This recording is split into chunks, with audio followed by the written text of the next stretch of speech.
Hi friends. వేరే ఊరు నుంచి ఇక్కడ సేవకొచ్చారు ఫ్రెండ్స్. కొండపైకి సేవకొస్తే వాళ్ళు నిన్న మార్నింగ్ ట్రైన్ దిగారనమాట. ట్రైన్ దిగాక ఆమె ఏం చేసిందంటే, ట్రైన్ దిగిన తర్వాత ఎక్సలేటర్ ఉంటుంది కదా, దానిపైన నడిచేస్తుంటే పడిపోయిందంట. లోపల ఎముక ఏదో ఇరిగిపోయి ఉంటుంది. పాపం నా ఆటో ఎక్కారనమాట నిన్న మార్నింగ్. నా ఆటో ఎక్కితే అప్పుడు వాళ్ళు చెప్పుకొచ్చారు, దేవుడి సేవ కోసం వచ్చాము, ఇలా కాలు ఇలా ఇరిగిపోయింది అనేసి అని. సరే హాస్పిటల్కి తీసుకెళ్ళిన తర్వాత అక్కడ డాక్టర్ చూస్తానే ఎముక విరిగిపోయి ఉంటుంది, ఆపరేషన్ చేయాలా అనేసి అన్నారంట.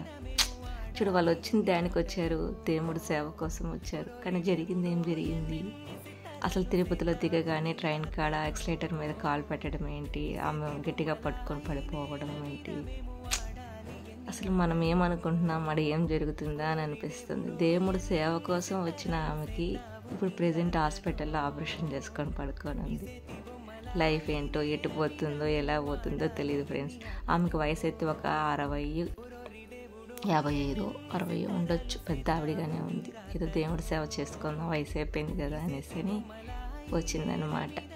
కానీ ఆ వెంకటేశ్వర స్వామి హాస్పిటల్లో పడుకోబెట్టాడు.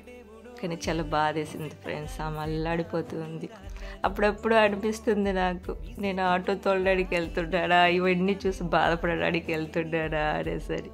Okay friends, bye.